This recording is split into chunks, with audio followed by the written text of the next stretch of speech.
What about that joke about the American imperialists? That's a very famous story from the Korean War about a successful attack on this American forces and everything. And anybody who knows Qibar will know that one, right? It's a typical story of fighting against the American imperialists and everything. And I get up and I start to do it, and then I realize, oh, I can't say that. I can't say that. There's some Americans in the audience. I said, you know, sorry. That's, you know, when Chinese and Canadians get together, that's one of the things we enjoy the most, just making fun of Americans. What is it like for you, Shan, to, in a way, offend friendly to a part of your audience while make all the rest of them laugh? Well, first of all, most of the humor is aimed at myself, right? It's making fun of myself. And other times, I think as long as it's done in a spirit of respect, you can have fun at someone's expense. You know, some people don't take it. Most people do, as long as they show you're respectful.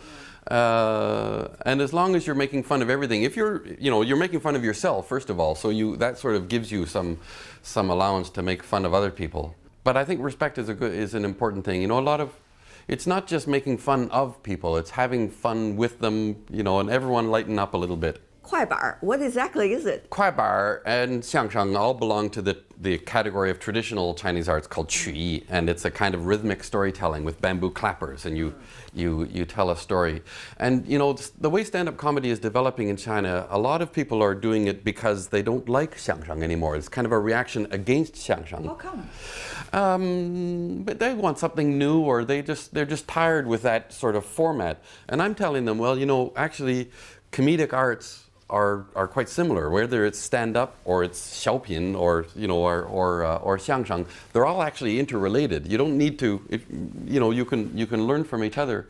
So you know, a lot of them are trying to get away from xiangsheng, and I'm saying, well, I can actually take the things that I learned in xiangsheng and I can bring them into stand-up comedy, and it's not a conflict. So, for instance, I do this Qibar, the rhythmic clapping, as part of my stand-up. It's a group of 5 in this hand and 2 in this hand, the big clappers and the little clappers.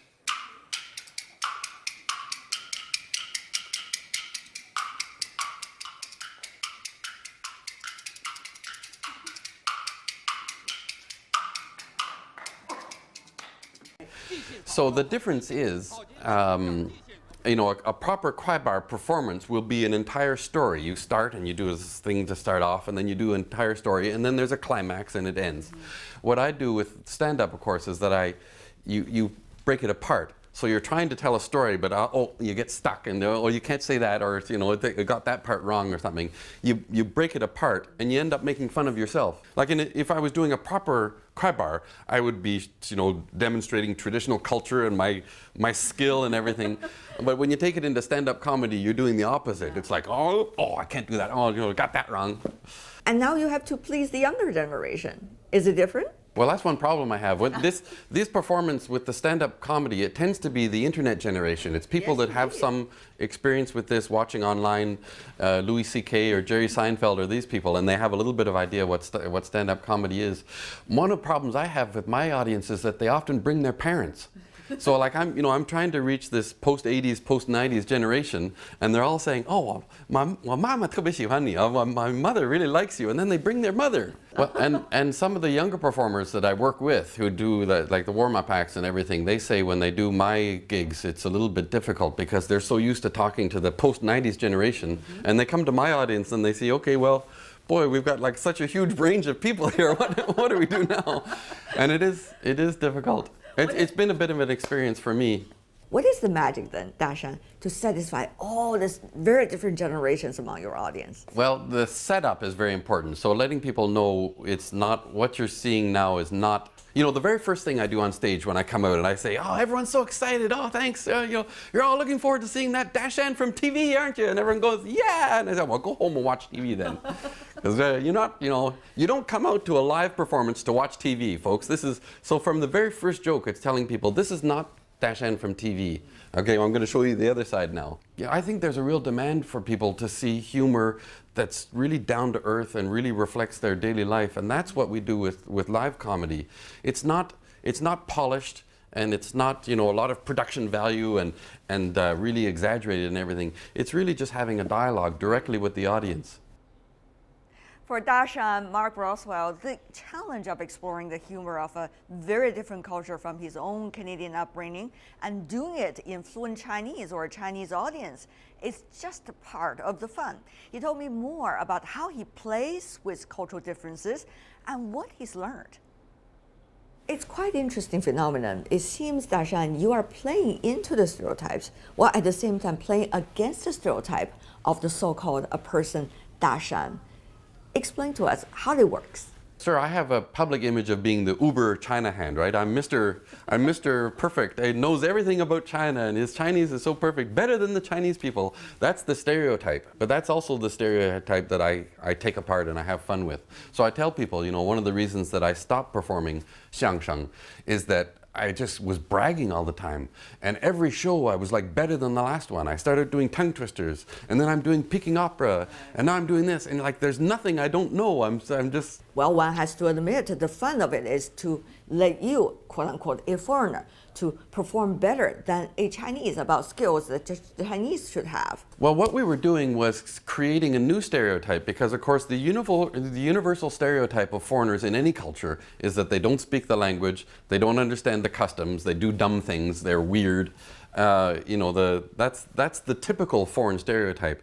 And what we did over the 1990s through xiangsheng was we created a new image that was the reverse of that. So here's a foreigner, speaks perfect Chinese, knows everything about the country, knows things we don't even know as Chinese people. So that at first that was good because it was flipping the traditional stereotype. But you're right, it then became its own stereotype. The uber China hand who knows everything. That's right. So what I do now is I take that apart and I say, I had to work really hard on those performances and actually behind the scenes, here's what we did and here's some of the mistakes I made. For instance, this one won't translate very well, but I use the expression, 给你露一手, 歇了胡子把门帘给你露一手. Well, what's 歇了胡子? 歇了胡子 is Beijing dialect. It's not traditional, it's not proper Chinese. Oh, so it's bihu, it means gecko. There's a gecko on the wall and he opens the curtain and you can see his hand. And I'm thinking, I don't get it. Gecko on the wall and he opens the curtain, you can see his little hand. I have no idea what that means, right? But I thought, okay, well, I don't know why this is funny, but I'll just go on stage. And so I went on stage and I just said, 墙上有个壁虎啊，拉开窗帘看见了他的手啊. I just like direct translation. There was a gecko on the wall. I saw his hand. Doesn't make any sense.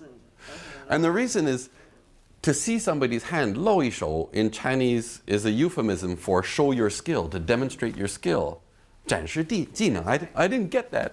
So I tell people, this is what really happened on stage. I didn't actually understand what I was saying, and I made a fool of myself. But it's through making a fool of myself or all these mistakes that I made on the way that I eventually became better. What about the language difference, Dashan? I mean, sometimes when you translate a joke from English into Chinese, it totally kills the fun. And the other way around too. So how to make sure the joke is not being lost in translation? Well, I overcome the translation problem by not ever translating. I only work in Chinese.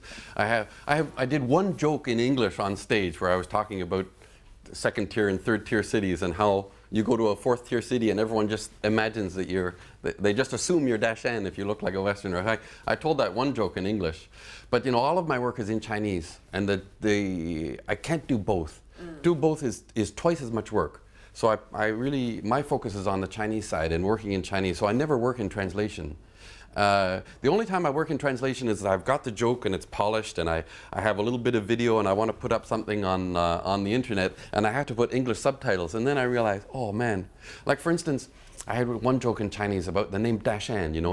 It's not too sophisticated, but it's not too low either. 为什么大山这个名字比建华要俗一点，比二狗子要雅？ Right? At least it's better than argoza. And I thought, how do you translate argoza in English? The way I solved that, for instance, is to say, well, argoza is just kind of a derogatory kind of name that parents give their children because it's kind of a superstition or a tradition that you give your children ugly names and it helps them in their development. So I thought, okay, well, don't translate second dog then. Just think of a name like, what would you call your kid? Like Blockhead or Bonehead or something. Really? Yeah. Names like that? So for instance, that's translating the idea, not the language. But I'm sure trying to analyze and understand a Chinese joke totally into English would totally kill the fun of the joke, isn't it? Well, I forget who has it. It's a very famous quote about humor that's saying, analyzing humor is like dissecting a frog. Nobody really enjoys it, and in the end... Are you sure it's only one frog or two? No, the reason nobody really enjoys it, and in the end the frog dies, right? You dissect the humor dies in the dissection. So, yeah. But there are also humor with Chinese characteristics, isn't it? I mean, sometimes when you tell a joke in China, it could have political or social connotation, and therefore you tend to say a very small part of it and let all the others to guess about the rest of the jokes. And yet these kind of jokes work really well. You know, there is political or social or even sexual humor in China, but it tends to be much more implied. Right, it's what they call a 擦边球. You don't shoot the ball right into the net. You just sort of shoot it off to the side. It sort of goes off to the side, and you realize, oh, he's aiming. That's where he's aiming, right? 今天呢，有没有刚刚从中国大陆跑出来的贪官？有没有？哎，你别说，底下还真的有人欢呼，好几个欢呼。我底下一看呢，全都指着旁边那人呢，哇！ So that's what we call in Chinese a 擦边球. It just shoots off to the side. Exactly. So a lot of that is more implied. Although I'd have to say, you know, it's very hard to generalize because sometimes Chinese humor is even more direct than Western humor. It's the opposite of what we would expect. So for instance, if you go to the Northeast and you watch the 二人转, which tends to be a husband-wife couple, that's a lot of sexual humor that's very direct, actually. It really depends. I mean, it is, you know, like I'm sure you keep saying during your show, it's a very diverse country and a very complex country, and it's very hard to summarize saying there's one Chinese sense of humor, you know, or one Chinese audience. You know, they're very different. Is it easy to make the Chinese laugh? Oh boy, you know what? It is. Put alongside. Oh yeah, comedy is so difficult. It's the hardest thing I could do. I mean, I've done lots of things over the years, and I find comedy is the hardest. It's not difficult to make people laugh, but to make people laugh in a way that makes them feel good, that they respect you, and that they remember it, and they think of it tomorrow, and they can still laugh. That's tough. That's tough. I mean, all you have to do is and people laugh, right? But you know why? To make them laugh afterwards, and you know, it's more sort of the sense they have after they laugh that's important, and that's really hard. Mark Rowswell, also known as Da Shan, has been called the most famous foreigner in China. Over the last 25 years, he has worked as a media personality and cultural ambassador in the country. It's hard to find anyone in China who does not know of Da Shan. Born and raised in Canada, Rowswell began studying Chinese in the mid-1980s, first at the University of Toronto and later at Beijing University. While in Beijing, Rowswell became interested in Chinese performing arts, particularly xiangsheng, or traditional Chinese crosstalk, a popular form of comic dialogue. An opportunity to appear on television suddenly gave Rowswell national exposure under the stage name Da Shan. Repeated appearances on programs with audiences in the hundreds of millions gradually turned Da Shan into a household name across China. While Da Shan got his start performing comedy, today he is seen more as a cultural ambassador between China and the West. This year, he has also been appointed as the ambassador for the 16th Meet in Beijing Arts Festival. To many people, Da Shan is a prominent symbol of East meets West, finding common ground between the two cultures. But that's what I really enjoy in my work, is being able to, you know, go up and go down, as they say. Let me give you a good example. When the Canadian Prime Minister came in 2012, and I'm there as the, you know, he officially appointed me Canada's Goodwill Ambassador to China, and I'm doing cultural exchange, and I was taking the Prime Minister for a tour of the Temple of Heaven in Beijing. And so I went to the hotel where the Prime Minister was staying, and I got in the motorcade, you know, Canadian flags and the police escort and this official Prime Minister's motorcade, and we went to the Temple of Heaven, and I did this event at the Temple of Heaven, and then my work was finished. So the motorcade went off, and I just stayed there, and then I thought, now what do I do? Well, I just got out my subway card, and I went down into the subway, and I took the subway home.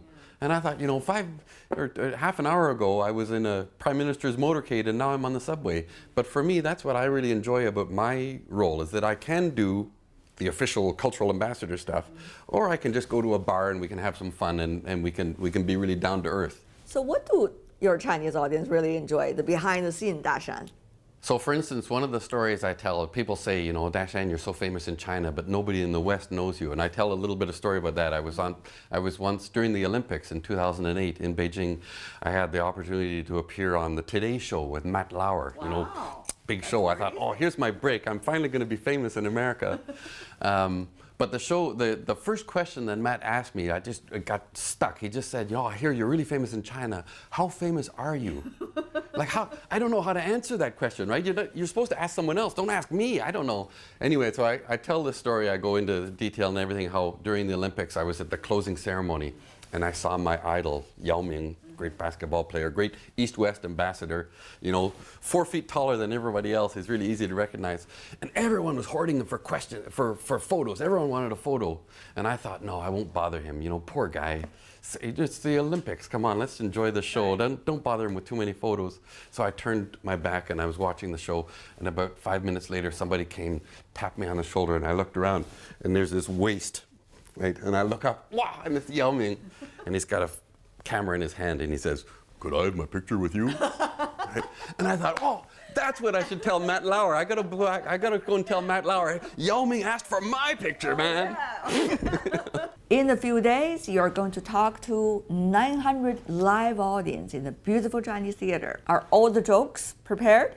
Boy, you never finish polishing. So I did a really good show last month at the University of Toronto for Chinese students at the University of Toronto. So I've got my 60-minute show done, but you're never finished polishing. For me now, it's 80% done and 85, 90.